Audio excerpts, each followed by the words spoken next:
साथियों नमस्कार। हमारे चैनल में आपका स्वागत है। मैं हूं रामचंद्र मौर्य। बिहार में बुरी हार के बाद तेजस्वी यादव भूमिगत हो गए थे। सार्वजनिक रूप से कल यानी 11 जनवरी को अवतरित हुए हैं। तो उन्होंने जो बयान मीडिया को दिया है चौंकाने वाला है। तेजस्वी ने कहा है कि हम 100 दिन तक कुछ नहीं बोलेंगे, लेकिन जो कुछ उन्होंने कहा है उसके सियासी अर्थ जो निकाले जा रहे हैं उससे यही लगता है कि 100 दिनों बाद तेजस्वी यादव बिहार में कोई खेला करने वाले हैं। अब वह खेला कौन सा होगा? क्या नीतीश कुमार अपने चचा जान को फिर से उनकी शरण में जाएंगे, फिर से एक बार पलटी मारेंगे नीतीश कुमार और तेजस्वी यादव उप मुख्यमंत्री बनेंगे, 11वीं बार शपथ लेंगे फिर से नीतीश कुमार? नीतीश कुमार के लिए यह कोई नई बात नहीं है, लेकिन जिस तरह से प्रधानमंत्री नरेंद्र मोदी और शाह के कदमों में इस बार बिछ गए हैं और जिस तरह से वह कठपुतली की तरह नाच नचा रहे हैं और नीतीश कुमार नाच रहे हैं, जिस तरह से सीएम कुर्सी छीनने के लिए फिराक में मोदी और शाह हैं और कोई भी अवसर नहीं गंवाना चाहते हैं, यहाँ तक कि भारत रत्न दे करके सीएम कुर्सी हासिल कर ली जाए। जी हाँ, भारत रत्न की बिसात पर या भारत रत्न से सीएम कुर्सी खरीद कर अपनी सरकार बनाने के लिए मोदी और शाह किसी हद तक जा सकते हैं।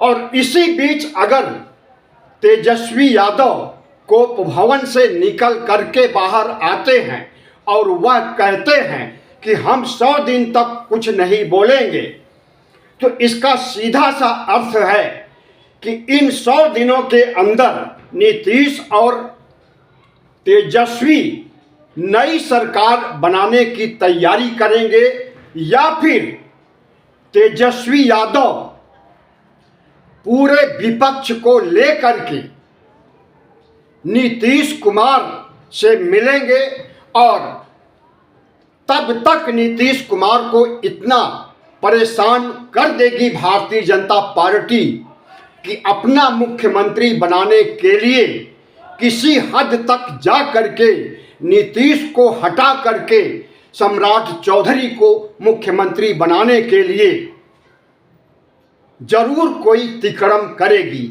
लेकिन अगर इस बीच तेजस्वी ने यह बयान दे दिया है तो एक बार भारतीय जनता पार्टी को सोचना पड़ेगा कि तेजस्वी के बयान के निहितार्थ क्या है, इसका क्या अर्थ है और किस तरह से पर्दे के पीछे नीतीश और तेजस्वी एक दूसरे से बातें कर रहे हैं और समय आने पर फिर से नीतीश कुमार पलटी मार सकते हैं। साथियों, बिहार की राजनीति बहुत ही कॉम्प्लिकेटेड हो गई है। जिस तरह से बिहार में वोटिंग हुई है, जिस तरह से एसआईआर हुआ है और जिस तरह से बिहार में पैसे दे करके वोट खरीदे गए हैं, सब कुछ नया है। चाहे वोट चोरी हो वह भी नया है, 10-10 हजार रुपए देकर महिलाओं के वोट खरीदना वह भी नया है। हो सकता है कि पर्दे के पीछे चुनाव आयोग जब भारतीय जनता पार्टी के साथ है तो ईवीएम का खेला भी किया हो, वह भी नया है। ऐसे में अगर बिहार में सियासी समीकरण दिनों दिन बदलते हुए दिखाई दे रहे हैं, पहले यह समझा गया था कि भारतीय जनता पार्टी का संख्या बल जनता दल यू से ज़्यादा है। जनता दल यू के पास 85 है, तो भारतीय जनता पार्टी के पास 89 हैं विधायक जो चुने गए हैं। ऐसे में भारतीय जनता पार्टी अपना मुख्यमंत्री बनाना चाहेगी, लेकिन नीतीश कुमार की जिद के आगे भारतीय जनता पार्टी को सरेंडर करना पड़ा और नीतीश कुमार को भी खामियाजा चुकाना पड़ा। गृह मंत्रालय और विधानसभा अध्यक्ष का पद भारतीय जनता पार्टी को दे करके। ऐसे में अगर तेजस्वी यादव जो भूमिगत थे वह बाहर निकल करके अपनी हार की कुंठा से दूर होकर फिर से कॉन्फिडेंस दिखा रहे हैं बिहार की राजनीति को आगे बढ़ाने के लिए, या नेता प्रतिपक्ष के रूप में बिहार को साधने के लिए, तो जरूर यह संदेश पूरे बिहार ही नहीं पूरे देश में जा रहा है कि बिहार की राजनीति में जो उथल पुथल हुई है नवंबर महीने से, वह बरकरार रहने वाली है। जब तक भारतीय जनता पार्टी को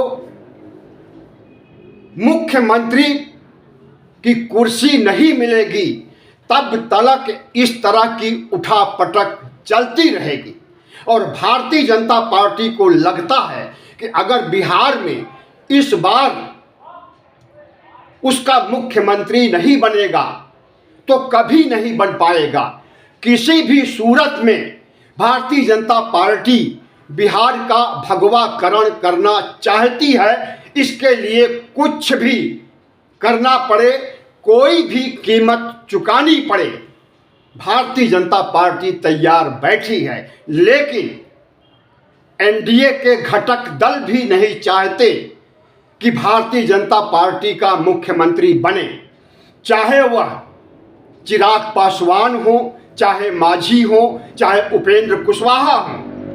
कोई भी नहीं चाहता कि भारतीय जनता पार्टी का मुख्यमंत्री बने, क्योंकि उत्तर प्रदेश की तरह अगर एक बार भारतीय जनता पार्टी का मुख्यमंत्री बन गया तो वह निकट भविष्य में क्या दशकों तक कुर्सी से नहीं हटेगा और हर बार चुनाव जीतने की फेहरिस्त उसके नाम हो जाएगी। उत्तर प्रदेश का उदाहरण बिहार में देखा जा सकेगा। इसलिए नीतीश कुमार के साथ, पर्दे के पीछे कहें या पर्दे के आगे कहें, चिराग पासवान नीतीश के साथ हैं, उपेंद्र कुशवाहा नीतीश के साथ हैं, मांझी नीतीश के साथ हैं इस मामले में कि भारतीय जनता पार्टी का मुख्यमंत्री न बनने पाए, बिहार का भगवाकरण न होने पाए। लेकिन अगर जातीय लिहाज से देखा जाए, कोई भी यादव नहीं चाहता कि बिहार का भगवाकरण हो और भारतीय जनता पार्टी का मुख्यमंत्री बने। कोई भी कुर्मी वोटर नहीं चाहता कि नीतीश कुमार को हटाया जाए और सम्राट चौधरी की ताजपोशी की जाए। इसके उलट कोई भी कुशवाहा, कोयरी या मौर्य समाज का वोटर नहीं चाहता कि नीतीश कुमार की ताजपोशी जो हुई है यह 5 साल तक पूरा चले। सम्राट चौधरी को मुख्यमंत्री के रूप में बिहार का कुशवाहा, मौर्य, शाक्य सैनी समाज चाहता है, क्योंकि अभी तक बिहार के गठन के बाद से आज तक कुशवाहा मुख्यमंत्री नहीं बना। सतीश प्रसाद के बारे में कहा जाता है, सतीश प्रसाद कुशवाहा के बारे में, या सतीश कुमार कुशवाहा नाम है, कुछ ऐसे ही नाम है, कि कुछ दिन के लिए मुख्यमंत्री बने थे, लेकिन उनके बाद कोई भी मुख्यमंत्री नहीं बना और उस मुख्यमंत्री का चेहरा सम्राट चौधरी के रूप में देखना चाहता है बिहार का कुशवाहा समाज। और कुशवाहा समाज की वोट प्रतिशत के हिसाब से देखें तो भागीदारी बहुत ज़्यादा नहीं है, लगभग 5% कुशवाहा हैं वोटर बिहार में, लेकिन वही 5% हावी होना चाहते हैं कुर्मी वोटर पर और नीतीश कुमार को हटा करके सम्राट चौधरी की ताजपोशी करवाना चाहते हैं। बिहार में जातिवाद आज से नहीं, बिहार के गठन या यूं कहें गठन के पहले से जातिवाद हावी है। हर जाति का लोग अपना मुख्यमंत्री देखना चाहता है, हर जाति का लोग अपना सांसद और विधायक देखना चाहता है, वह किसी भी पार्टी में हो, पार्टी से कोई फर्क नहीं पड़ता, बस अपनी जाति का होना चाहिए। अगर सम्राट चौधरी जो शकुनी चौधरी के बेटे हैं और अनेक बार विधायक चुने गए हैं, चर्चित हैं, कुख्यात भी हैं, और जो जितना कुख्यात होता है बिहार में उसकी उतनी मान्यता बढ़ जाती है, जो जितना बड़ा अपराधी होता है उसे उतना ही बड़ा नेता माना जाता है। तो ऐसे में कुशवाहा समाज भारतीय जनता पार्टी को बहुत अच्छे आदर्श के रूप में नहीं लेता है, लेकिन अगर भारतीय जनता पार्टी सम्राट चौधरी को मुख्यमंत्री बनाने के लिए उद्यत है तो कुशवाहा समाज उसके साथ खड़ा है। लेकिन यादव समाज, कुर्मी समाज, या यूं कहें कि नाई तेली अति पिछड़े समाज के लोग नहीं मिलेंगे जो कि सम्राट चौधरी का साथ देंगे।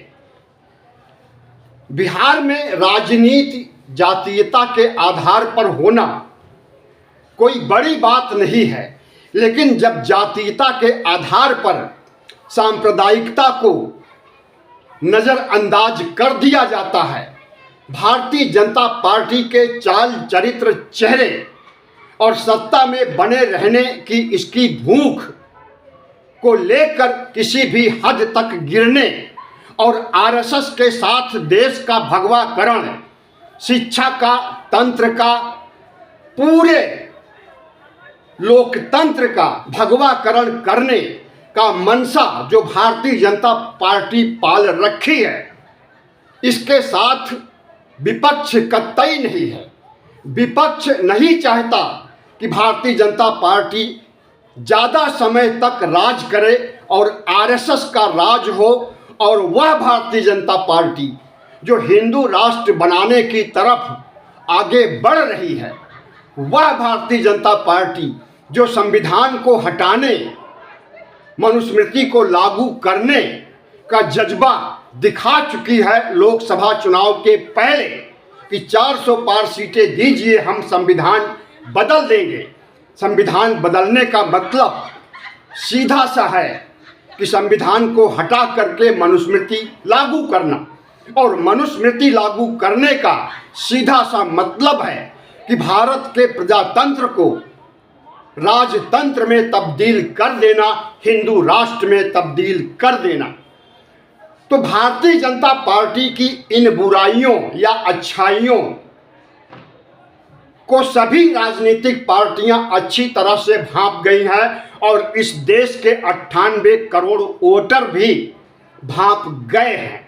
लेकिन बिहार में अगर जातीयता के आधार पर या जातीयता के इंतहा स्तर पर पहुंचने पर कुशवाहा समाज भारतीय जनता पार्टी के साथ खड़ा है सम्राट चौधरी को मुख्यमंत्री बनाने के लिए, तो हम समझते हैं कि यह बहुत ही दुर्भाग्यपूर्ण स्थिति है और चुनाव के आधार पर, वोट के आधार पर या संख्या बल के आधार पर प्रजातांत्रिक संवैधानिक ढंग से मुख्यमंत्री का चुनाव होना चाहिए। जातीय गणित सांप्रदायिकता के आधार पर न किसी मुख्यमंत्री का चयन होना चाहिए और न किसी प्रधानमंत्री का, न किसी सांसद का और न किसी विधायक का। लेकिन तेजस्वी यादव ने जो नई बहस छेड़ी है कि 100 दिनों में कुछ होने वाला है, तो वह क्या होने वाला है? तमाम सियासी पंडित इस पर विचार कर रहे हैं, लेकिन किसी को वह सूत्र नहीं मिल पा रहा है कि कौन सा खेला तेजस्वी करेंगे। उनकी पार्टी तो जर्जर हो गई है। 75 विधायकों वाली पार्टी 25 पर सिमट गई है। ऐसे में तेजस्वी के हाथ क्या है जो वह 100 दिन बाद अपना प्रदर्शन करेंगे और सत्ता पलट करें। धन्यवाद। वीडियो अच्छा लगा हो तो चैनल को सब्सक्राइब कीजिएगा, लाइक कीजिएगा और शेयर कीजिएगा।